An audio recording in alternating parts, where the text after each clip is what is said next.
الحمدللہ رب العالمین والصلاة والسلام علی سید الانبیاء والمرسلین اما بعد فاعوذ باللہ من الشیطان الرجیم بسم اللہ الرحمن الرحیم ان اللہ وملائکتہ یصلون علی النبی یا ایہا الذین آمنوا صلو علیہ وسلموا تسلیما۔ درود پاک پڑھیے۔ الصلاۃ والسلام علیک یا رسول اللہ وعلی آلک واصحابک یا حبیب اللہ۔ الصلاۃ والسلام علیک یا نبی اللہ وعلی آلک واصحابک یا نور اللہ۔ اللہ رب العالمین کے فضل و کرم سے آج 5 رمضان المبارک ہے، اور آج کی ہماری گفتگو کا موضوع روزے کے متعلق پائی جانے والی غلط فہمیوں کے حوالے سے ہے۔ بہت ساری چیزیں ایسی ہیں کہ لوگ سمجھتے ہیں کہ ان کی وجہ سے یا تو روزہ ٹوٹ جاتا ہے یا مکروہ ہو جاتا ہے، یا پھر کئی چیزیں ایسی ہیں کہ جن کی وجہ سے واقعی روزہ ٹوٹ جاتا ہے لیکن لوگ سمجھتے ہیں کہ شاید اس کی وجہ سے روزہ نہیں ٹوٹتا۔ ان چیزوں کے متعلق تھوڑی سی گفتگو کرنی ہے۔ سب سے پہلے یہ بات ذہن میں رکھیں، اللہ تبارک و تعالیٰ نے بندہ مومن پر جتنی بھی عبادات فرض کی ہیں ان کے احکامات بھی بیان کیے ہیں، ان کے فرائض، واجبات، مستحبات، مکروہات، یہ ساری چیزیں ان کے ساتھ بیان کی گئی ہیں۔ جس طرح نماز ہے تو بغیر وضو کے اگر کوئی بندہ نماز شروع کر دے تو اس کی نماز سرے سے ہوگی ہی نہیں، اور اگر نماز کے دوران کوئی بندہ باتیں کرنا شروع کر دے یا کچھ کھانا پینا شروع کر دے تو اس کی نماز ٹوٹ جائے گی۔ اسی طرح روزے کا مسئلہ بھی ہے۔ بعض چیزیں ایسی ہیں کہ وہ اگر پائی جائیں تو روزہ سرے سے ہوگا ہی نہیں۔ جس طرح حیض و نفاس والی عورت ہے تو اسے ایام حیض میں روزہ رکھنا جائز نہیں ہے، اور اگر وہ ایام حیض میں روزہ رکھتی ہے تو اس کا روزہ سرے سے ہوگا ہی نہیں۔ اسی طرح روزے کے دوران اگر کوئی بندہ ایسے کام کرے کہ جن کی وجہ سے روزہ ٹوٹ جاتا ہے تو ان کاموں کی وجہ سے روزہ بھی ٹوٹ جائے گا، جس طرح کہ نماز ایسے کاموں کی وجہ سے ٹوٹ جاتی ہے۔ پہلا مسئلہ یہ ہے کہ سحری کا انتہائی وقت کیا ہے۔ بعض لوگوں کا ذہن یہ ہے کہ جب تک اذان فجر کی جو ہے وہ ہوتی رہے تب تک کھانا پینا جائز ہوتا ہے۔ بعض لوگ تو یہ بھی گاؤں دیہات میں کہتے ہیں کہ جب تک صبح کی روشنی سے زمین پر چلتی چیونٹی نظر نہ آ جائے تب تک جو ہے وہ کھا لینا چاہیے، اس سے روزے میں کوئی اثر نہیں پڑتا۔ یہ مسئلہ بالکل غلط ہے۔ درست بات یہ ہے کہ جب سحری کا وقت ختم ہوتا ہے تو پھر فجر کا وقت شروع ہوتا ہے۔ فجر کا وقت جب شروع ہو جاتا ہے اس وقت سحری کا وقت ختم ہو جاتا ہے۔ اور یہ مسئلہ اپنے ذہن میں رکھیں، جو نماز پڑھنی ہے اس نماز کی جو اذان ہے وہ اس نماز کا وقت شروع ہونے سے پہلے اگر دے دی جائے تو وہ اذان شمار نہیں ہوتی، اذان دوبارہ دینی پڑتی ہے۔ تو فجر کی اذان اس وقت ہوتی ہے جب سحری کا وقت ختم ہو جاتا ہے اور فجر کی نماز کا وقت شروع ہو جاتا ہے، اس وقت فجر کی اذان دی جاتی ہے۔ تو فجر کی اذان کا سحری کے ساتھ کوئی تعلق نہیں ہے۔ جب سحری کا وقت ختم ہو جاتا ہے تب فجر کی اذان دی جاتی ہے، اور فجر کی اذان دی جاتی ہے نماز میں کے لیے بلانے کے لیے، نماز میں بلانے کے لیے فجر کی اذان دی جاتی ہے۔ سحری کا وقت بند کروانے کے لیے فجر کی اذان نہیں دی جاتی۔ پھر دوسری بات یہ کہ بعض جگہ ایسی ہے کہ جہاں پر اذانوں کی آوازیں نہیں پہنچتی، جس طرح آبادی سے ذرا دور ڈیرے ہوتے ہیں، بعض لوگ ڈیروں پہ ہوتے ہیں، یا بالفرض کسی گاؤں کے اندر ایک ہی مسجد ہے اور مسجد کا اسپیکر ہی خراب ہو جاتا ہے عین وقت پہ آ کر، تو لوگ کیا کریں گے؟ وہ اذان کا انتظار کرتے رہیں گے اور کھاتے رہیں گے؟ نہیں، بلکہ اذان نماز کے لیے دی جاتی ہے اور سحری کا وقت اس سے پہلے ختم ہو جاتا ہے۔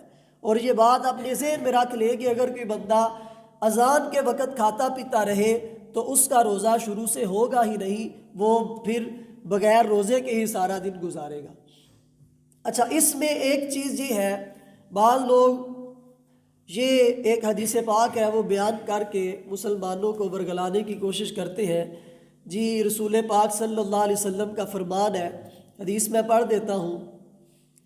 فرمایا اذا سمع احدکم النداء والاناء علی یدہ فلا یدعہ حتی یقضی حاجتہ منہ۔ آقا کونین صلی اللہ علیہ وسلم نے ارشاد فرمایا، تم میں سے جب کوئی بندہ اذان سنے اور اس کے ہاتھ میں کھانے کا برتن ہو تو وہ جب تک اس برتن سے اپنی حاجت پوری نہ کر لے تب تک برتن کو نیچے نہ رکھے۔ اس کا مطلب یہ ہے کہ جب تک اذان اگرچہ شروع ہو گئی ہے لیکن اگر تم اس برتن سے کھانا چاہتے ہو تو تم کھا پی لو، اس میں کوئی حرج نہیں ہے۔ اب اس حدیث پاک کو لے کر یہ کہا جاتا ہے کہ بھائی جب تک اذان ہوتی رہے تب تک سحری کا وقت باقی رہتا ہے، تب تک کھا لینا چاہیے۔ تو اس کا ایک سمپل سا جواب ہے کہ اس حدیث پاک کے اندر اذان کا تو ذکر ہے لیکن کون سی اذان ہے اس کا کوئی ذکر نہیں ہے، یعنی وہ فجر کی اذان ہے، ظہر کی اذان ہے، مغرب کی ہے، عشاء کی ہے، وہ کون سی اذان ہے اس کا اس حدیث پاک کے اندر کوئی ذکر نہیں ہے۔ تو اس حدیث کو فجر کی اذان پر معلق کر دینا اور وہ بھی رمضان کے مہینے میں معلق کر دینا یہ ہماری سمجھ سے باہر ہے۔ قرآن پاک کے اندر اللہ تبارک و تعالیٰ نے جہاں پر روزے کا وقت ذکر کیا ہے تو وہاں پر کیا فرمایا؟ وَكُلُوا وَاشْرَبُوا حَتَّى يَتَبَيَّنَ لَكُمُ الْخَيْطُ الْأَبْيَضُ مِنَ الْخَيْطِ الْأَسْوَدِ ثُمَّ أَتِمُّوا الصِّيَامَ إِلَى اللَّيْلِ۔ فرمایا کھاؤ اور پیو، کب سے کب تک؟ یہاں تک کہ تمہارے لیے ظاہر ہو جائے سفیدی کا ڈورا سیاہی کے ڈورے سے، پھر رات آنے تک روزہ مکمل کرو۔ یہ جو سفیدی کا ڈورا ہے یہ صبح صادق کا وقت ہے، تو فرمایا جب صبح صادق کا وقت ہو جائے تب تک کھاؤ، جب صبح صادق کا وقت ہو جائے تو اب کھانا پینا بند کر دو۔ اور روزے کی جو تعریف ہے وہ روزے کی تعریف بھی یہ ہے کہ صبح صادق سے لے کر غروب آفتاب تک کھانے پینے اور جماع سے رکنے کا نام روزہ ہے۔ اس کے علاوہ کئی احادیث کے اندر بھی اس چیز کو بیان کیا گیا ہے۔ تو یہ اس حدیث پاک سے اگر رمضان میں فجر کی اذان مراد لی جائے تو یہ تو حدیث پھر قرآن پاک کے بھی خلاف ہے اور دیگر کئی صحیح احادیث کے بھی خلاف ہے۔ پھر دوسری بات یہ ہے کہ محدثین نے اس حدیث پاک کی جو شرح بیان کی ہے، جو تشریح کی ہے، وہ یہ ہے کہ رمضان المبارک کے اندر فجر کے وقت دو اذانیں ہوتی تھیں۔ ایک اذان پہلی جو ہوتی تھی وہ حضرت بلال دیتے تھے، وہ لوگوں کو جگانے کے لیے ہوتی تھی، جس طرح آج کل ہمارے زمانے میں لوگوں کو سحری کے وقت جگانے کے لیے سائرن بجائے جاتے ہیں یا اعلان کیا جاتا ہے، جس طرح ہماری مسجد میں بھی ہمارے حاجی مستنصر صاحب اعلان کرتے ہیں۔ تو اس وقت کیا ہوتا تھا؟ اعلان نہیں ہوتا تھا بلکہ اذان دی جاتی تھی، اور وہ اذان دیتے تھے حضرت بلال۔ پھر بعد میں جب سحری کا وقت ختم ہوتا تھا تو جو فجر کے لیے اذان دی جاتی تھی وہ حضرت ابن ام مکتوم دیتے تھے۔ تو اس حدیث پاک کا مطلب یہ ہے کہ جب بلال اذان دے تو اس اذان کے وقت تم کھاتے پیتے رہو، کوئی مسئلہ نہیں ہے، لیکن جب ابن ام مکتوم اذان دے تو اس وقت کھانا پینا چھوڑ دو۔ پھر تیسرا جو اس کا معنی بیان کیا جاتا ہے وہ یہ ہے کہ اس سے مراد مغرب کی اذان ہے، کہ جب تم نے روزہ رکھا ہوا ہے اور تم افطاری کرنے لگے ہو اور مغرب کی اذان شروع ہو جاتی ہے۔ یار سیدھی سی بات، جس طرح ہم تو پہلے روزہ کھلواتے ہیں، باقاعدہ اعلان کرتے ہیں کہ حضرات روزے افطاری کا وقت ہو گیا، افطار کر لیں، جبکہ وہ جو ہے وہ اعلان نہیں کرتے، وہ سیدھی اذان پڑھنی شروع کر دیتے ہیں۔ اس طرح وہ سحری بھی بند نہیں کرواتے بلکہ سیدھی اذان پڑھنی شروع کر دیتے ہیں۔ آج جو ہے وہ فجر کا وقت شروع ہو رہا تھا 4:36 اور 13 سیکنڈ پر، جبکہ ابھی 4:34 ہوئے تھے، انہوں نے اذان پڑھنی شروع کر دی تھی۔ تو وہ تو وقت سے پہلے ہی اذان پڑھنی شروع کر دیتے ہیں، تو وہ سیدھی مغرب کی اذان شروع کر دیتے ہیں۔ تو اس حدیث پاک کا مطلب ہے کہ اب اگر تم نے ابھی افطاری کرنی ہے، برتن تم نے پکڑا ہے، ادھر سے مغرب کی اذان شروع ہو گئی ہے، تو اب تم ایسا نہ کرو کہ ٹھیک ہے برتن رکھ دو، جا کے نماز پڑھنی شروع کر دو کہ افطاری آ کے کر لیں گے، نہیں، بلکہ اذان ہوتی رہے تم افطاری کر لو اور افطاری کرنے کے بعد جاؤ اور جا کے نماز میں شامل ہو جاؤ۔ یہ اس حدیث پاک کا مطلب ہے۔ تو سحری کا آخری وقت جو ہوتا ہے وہ فجر کی اذان سے پہلے ختم ہو جاتا ہے، لہٰذا جب مسجد میں اعلان کیا جاتا ہے کہ سحری کا وقت ختم ہو گیا، کھانا پینا چھوڑ دیں، تو اس کے بعد کھانا پینا جائز نہیں ہوتا۔ دوسرا مسئلہ یہ ہے کہ روزے کی نیت کب تک کی جا سکتی ہے۔ ماہ رمضان المبارک کے جو روزے ہیں، اس طرح جو نفلی روزے ہوتے ہیں یا ماہ رمضان المبارک کی نظر معین وغیرہ کے روزے ہوتے ہیں، ان کی جو نیت ہے یہ غروب آفتاب سے لے کر دحوہ کبریٰ سے پہلے تک کی جا سکتی ہے۔ مثلا روزے کی افطاری کر لی ہم نے، آج کے روزے کی غروب آفتاب ہو گیا، اس وقت ہم نیت کر سکتے ہیں کہ میں نے کل روزہ رکھنا ہے، تو کیونکہ روزہ تو دن کے وقت ہی رکھنا ہے، رات کو تو رکھنا نہیں، رات کو کھا پی سکتے ہیں۔ پھر اگر کوئی بندہ صبح کے وقت اس نے بعض لوگ کہتے ہیں نا کہ سحری کرنا ضروری ہے روزے کے لیے، اگر سحری نہیں کی تو پوچھ رہے ہوتے ہیں کہ میں نے سحری نہیں کی، روزہ رکھ سکتا ہوں یا نہیں رکھ سکتا؟ تو روزے کے لیے سحری کرنا ضروری نہیں ہے، سحری کرنا سنت ہے۔ اگر کوئی بندہ سحری نہیں کرتا تو پھر بھی اگر روزے کی نیت کر لیتا ہے تو روزہ ہو جائے گا۔ اب یہ مسئلہ بیان کر رہا تھا کہ نیت کب تک کی جا سکتی ہے۔ ایک بندہ ایسے وقت میں اٹھا کہ سحری کا وقت جو تھا وہ ختم ہو گیا ہوا تھا، فجر کی اذانیں ہو گئی ہوئی تھی، اس وقت اسے جاگ آئی، اب وہ کیا کرے؟ روزے کی نیت کر سکتا ہے یا نہیں؟ اگر تو اس نے سحری کا وقت ختم ہونے کے بعد کچھ کھایا پیا نہیں ہے یا کوئی ایسا عمل نہیں کیا جس کی وجہ سے روزہ ٹوٹ جاتا ہے، تو وہ روزے کی نیت کر سکتا ہے۔ کب تک کر سکتا ہے؟ جسے آپ کہتے ہیں نا زوال کا وقت ہو گیا، زوال کے وقت سے پہلے تک وہ نیت اگر کر لے گا بغیر کچھ کھائے پیے تو اس کی نیت درست ہو جائے گی۔ ایک مسئلہ یہ ہے کہ کیا الٹی آنے کی وجہ سے روزہ ٹوٹ جاتا ہے؟ تو یہ جو الٹی آتی ہے، قے جو آتی ہے، اگر کوئی بندہ جان بوجھ کے قے کرتا ہے، منہ میں انگلی ڈال کر یا کسی بھی طریقے سے وہ جان بوجھ کے قے کرتا ہے، تو جان بوجھ کے اگر اس نے قے کی یا الٹی کی ہے اور وہ الٹی منہ بھر کے آئی ہے تو پھر روزہ ٹوٹ جائے گا۔ منہ بھر کا مطلب یہ ہے کہ منہ بھر کے جب الٹی آتی ہے تو اس کو روکنا مشکل ہو جاتا ہے، پھر وہ رکتی نہیں ہے، پھر وہ آ کے رہتی ہے۔ تو اگر منہ بھرا ہی ہے اور جان بوجھ کے کی ہے پھر روزہ ٹوٹے گا۔ اس صورت میں بھی روزہ تب ٹوٹے گا جب اس کے ساتھ کھانا پانی وغیرہ یا کڑوا پانی نکلے۔ اگر بلغم وغیرہ نکلی ہے تو پھر بھی روزہ نہیں ٹوٹے گا۔ جو خود بخود الٹی آ جاتی ہے، دل خراب ہوا الٹی آ گئی یا کوئی بھی مسئلہ ہوا تو الٹی آ گئی، جان بوجھ کے نہیں کی، وہ چاہے جتنی مرضی آئے، چاہے منہ بھر کے آئے، چاہے بالٹی بھر جائے، اس کی وجہ سے روزہ نہیں ٹوٹے گا۔ تو یہ بھی ذہن میں رکھیں، الٹی کی وجہ سے روزہ نہیں ٹوٹتا، اگر جان بوجھ کر کریں گے اور منہ بھر کے آئے گی تو پھر روزہ ٹوٹے گا۔ بعض لوگ روزے میں تھوک یا بلغم جو ہے وہ بار بار پھینکتے رہتے ہیں اور سمجھتے ہیں کہ شاید تھوک نکلنے سے روزہ ٹوٹ جاتا ہے، یا سمجھتے ہیں کہ شاید تھوک نکلنے سے روزہ مکروہ ہو جاتا ہے۔ ایسی بات نہیں ہے، تھوک نکلنے کی وجہ سے روزہ نہ مکروہ ہوتا ہے اور نہ ہی ٹوٹتا ہے۔ ہاں اگر کوئی بندہ تھوک کو اپنے ہاتھ پہ لے کے اس کو دوبارہ چاٹ لے، ایسا کوئی کرتا نہیں ہے، لیکن اگر کوئی بندہ ایسا کر لے تو اس کا روزہ ٹوٹ جائے گا۔ جب تک تھوک منہ کے اندر ہے اس وقت تک اگر اسے نگل لے تو روزہ نہیں ٹوٹے گا۔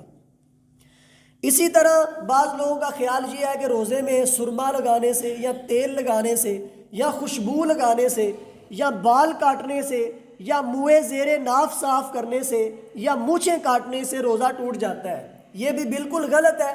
نہ تو سرما لگانے سے روزہ ٹوٹتا ہے، نہ تیل لگانے سے روزہ ٹوٹتا ہے، نہ کنگھی کرنے سے روزہ ٹوٹتا ہے، نہ بال کٹوانے سے روزہ ٹوٹتا ہے۔ ایسی چیزوں کی وجہ سے روزہ نہیں ٹوٹتا۔ ایک مسئلہ یہ ہے کہ کیا روزے کی حالت میں مسواک یا ٹوتھ پیسٹ برش جو ہے وہ کر سکتے ہیں؟ تو دیکھیں، روزے کی حالت میں مسواک کرنا تو سرکار دو عالم صلی اللہ علیہ وسلم کی سنت سے ثابت ہے، اور ٹوتھ پیسٹ کرنا تو ویسے بھی سنت سے ثابت نہیں ہے۔ ہاں ٹوتھ پیسٹ کرنے سے علماء کرام روزے کی حالت میں منع فرماتے ہیں۔ اس کی وجہ یہ ہے کہ وہ جو پیسٹ ہوتی ہے وہ میٹھی ہوتی ہے اور اس کے بعض اجزاء جو ہیں وہ حلق تک چلے جاتے ہیں، اگر اس کے اجزاء حلق سے اتر جائیں تو روزہ ٹوٹ جاتا ہے۔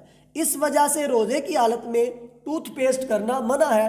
اگر کوئی پیسٹ کے بغیر خالی برش کرتا ہے تو اس کی اجازت ہے، اور مسواک کرتے وقت بھی اس بات کا خیال رکھا جائے کہ اس کے جو ریشے ہیں وہ ٹوٹ کر حلق کے نیچے نہ اتر جائیں۔ اگر اس کے ریشے ٹوٹ کر بھی حلق کے نیچے چلے گئے تو پھر بھی روزہ ٹوٹ جائے گا۔ روزے کی حالت میں انجیکشن لگوانا یا ڈرپ لگوانا، خون ٹیسٹ کروانا یا کسی مریض کو خون دینا، اس حوالے سے بھی مفتہ بھی قول جو ہے وہ یہ ہے کہ روزے کی حالت میں انجیکشن لگوانے سے روزہ نہیں ٹوٹتا۔ ہاں اگر بہت زیادہ ضرورت ہے تو پھر ڈرپ بھی لگوائی جا سکتی ہے، لیکن اگر زیادہ ضرورت نہیں ہے تو ڈرپ لگوانے سے پرہیز ہی کرنی چاہیے۔ اسی طرح روزے کی حالت میں خون ٹیسٹ بھی کروانا جائز ہے، اور اگر کسی مریض کو خون دینے کی ضرورت پڑتی ہے تو خون دینا بھی جائز ہے، لیکن خون دینے والا بندہ اس بات کا خیال رکھے کہ کہیں خون دینے کے بعد ایسی کمزوری نہ لاحق ہو جائے کہ جس کی وجہ سے روزہ رکھنا یعنی روزہ مکمل کرنا مشکل ہو جائے۔ اگر تو ایسی کیفیت ہے تو پھر روزے کی حالت میں خون دینے سے منع کیا جائے گا، اور اگر سمجھتا ہے کہ میری صحت اچھی ہے اور میں اگر خون دے لوں گا تو خون دینے کے بعد مجھے کمزوری نہیں ہوگی، میں آسانی سے روزہ مکمل کر لوں گا، تو اس صورت میں خون دینے کی بھی اجازت ہے۔ بعض لوگ یہ سمجھتے ہیں کہ اگر کسی وجہ سے کوئی روزہ چھوٹ گیا ہے تو اس کا فدیہ دے لینا کافی ہے، اس کی قضا ضروری نہیں ہے۔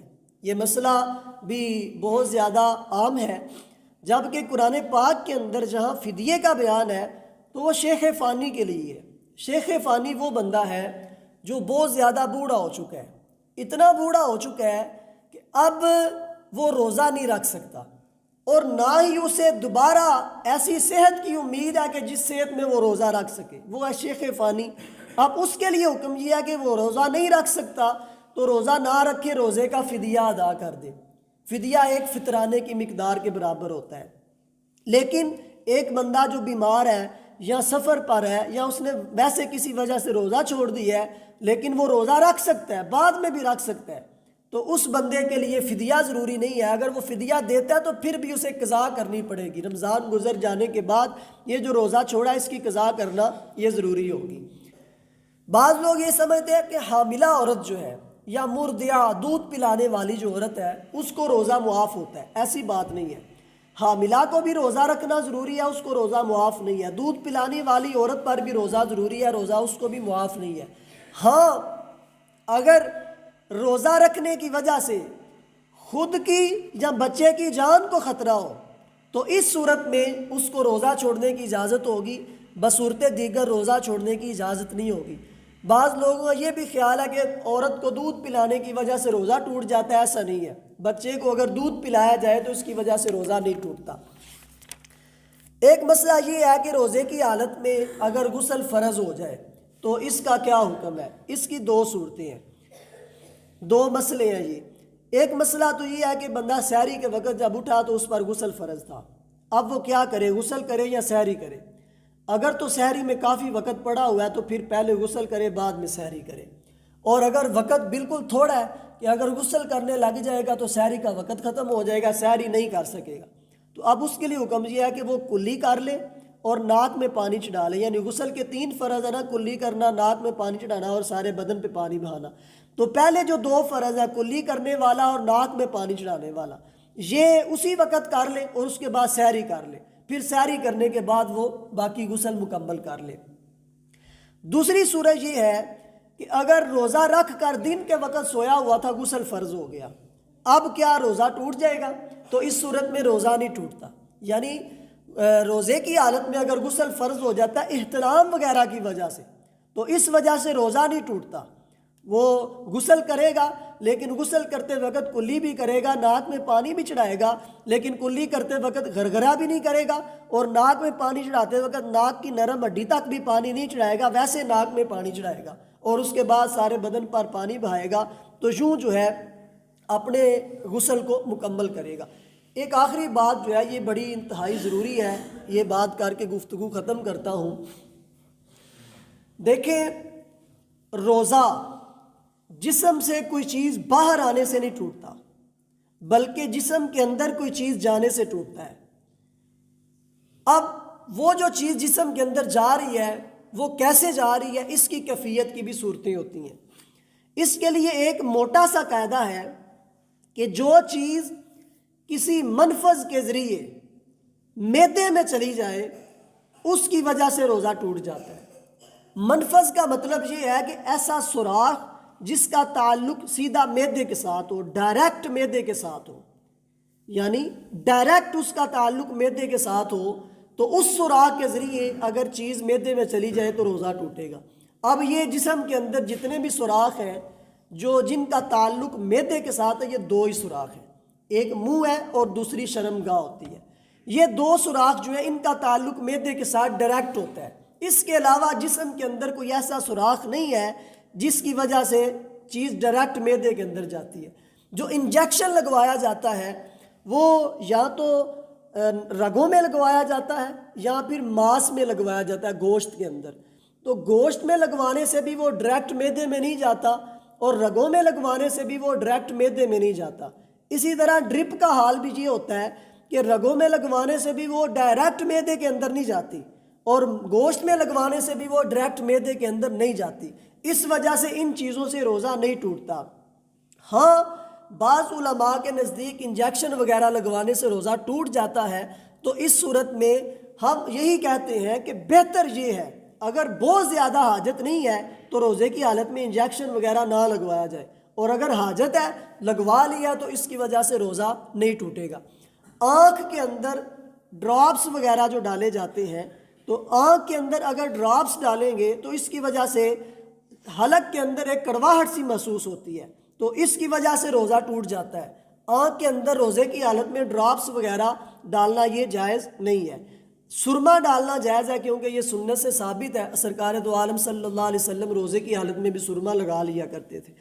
اللہ تبارک و تعالی ہمیں عمل کی توفیق عطا فرمائے، آمین بجاہ النبی الامین صلی اللہ تعالی علیہ وآلہ وسلم۔ الصلاۃ والسلام علیک یا رسول اللہ وعلی آلک واصحابک یا حبیب اللہ، الصلاۃ والسلام علیک یا نبی اللہ وعلی آلک واصحابک یا رحمۃ للعالمین۔ الحمد للہ رب العالمین والصلاة والسلام علی سید الانبیاء والمرسلین۔ یا مالک و مولا ہمارے والدین کی اور پیارے آقا علیہ السلام کی ساری امت کی بخشش فرما۔ یا الہی جو ہم نے نماز فجر ادا کی اپنی بارگاہ میں قبول فرما، نماز پنج گانا با جماعت ادا کرنے کی توفیق عطا فرما، اپنا اور اپنے پیارے حبیب صلی اللہ علیہ وسلم کا مخلص عاشق بنا، قرآن و سنت پر عمل کر کے زندگی بسر کرنے کی توفیق عطا فرما۔ مالک کائنات جو ہم نے روزہ رکھا اپنی بارگاہ میں قبول فرما، روزے کے حقوق ادا کرنے کی توفیق عطا فرما، ماہ رمضان المبارک کے بقیہ روزے رکھنے کی سعادت عطا فرما۔ مالک ہم سب کے مال جان اولاد ایمان عزت و آبرو کی حفاظت فرما، ہم سب کے عشق رسول میں برکتیں عطا فرما۔ وصلی اللہ تعالی علی رسولہ خیر خلقہ سیدنا و مولانا محمد وعلی